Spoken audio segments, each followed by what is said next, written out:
চলো আজকে তোমাদের সাথে একটা ছোট্ট সেমিনারের ব্লগ শেয়ার করি। এই সেমিনারটা হয়েছিল বগুড়াতে, আমি সেখানেই যাচ্ছিলাম। তো এটা ছিল আমার নিজের স্যারের সেমিনারটা ছিল মাস্টার হেয়ার কাটিংয়ের সেমিনার। তো সেমিনারে যাওয়ার পরে দেখি আস্তে আস্তে সবাই আসছে, আর আমার এখানে দায়িত্ব ছিল নাম এন্ট্রি করার, প্লাস সার্টিফিকেটে যারা যারা সেদিনকার আসছিল এসে যেহেতু এন্ট্রি করছিলো, তো তাদের যে নামগুলো সেইগুলো সার্টিফিকেটে তোলা। তো সেগুলোই করছিলাম, করতে করতে এখানে আমার যে স্যার সে চলে এসছে এখানটাতে। देखिए एक बार देखिए मैम का जो है ना, देखिए ये क्या है ना, फ्रंट पे देखिए जो मेरा फ्रंट है, सामने देखिए गैप है, गैप बहुत कम है ना।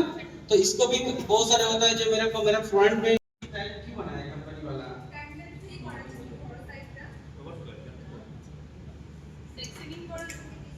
क्या नाम है सुष्मिता। দিয়ে এখানটায় তার কাটিংটা স্টার্ট হয়ে গেছিলো। এখানে পরপর অনেকগুলো কাটিং হয়েছে, সব ক্লিপ আর সেভাবে নেওয়া হয়নি। দিয়ে টিফিনে চলে গেছিলাম, ভীষণ খিদে পেয়ে গেছিলো, তাড়াতাড়ি করে যাওয়া হয়েছে, তো সেই সময় ক্লিপটা ঠিক নেওয়া হয়নি। দেন এখানটাতে একটা স্কিনেরও একটা ডেমো ছিল, তো সেটারই প্রিপারেশন নেওয়া হচ্ছিলো। তো সবাই আস্তে আস্তে আসছিলো।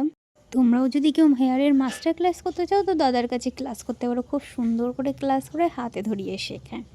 তো এদিকে আমাদের সার্টিফিকেট দেওয়া কমপ্লিট হয়ে গেল। দেন কিছু গ্রুপ ফটো তুলে নিলাম, দিয়ে বাড়ি ফেরার জন্য তো সবাই রেডি হচ্ছিলাম, তাড়াতাড়ি করছিলাম। আর ভীষণ ক্লান্ত ছিলাম যে কতক্ষণে বাড়ি আসবো, আর ট্রেনে এত ভিড় ছিল কি আর বলবো। আমার ভিডিওটা যদি তোমাদের ভালো লাগে তাহলে একটা লাইক কমেন্ট শেয়ার করে দিও। ওকে বাই, সবাই খুব ভালো থেকো।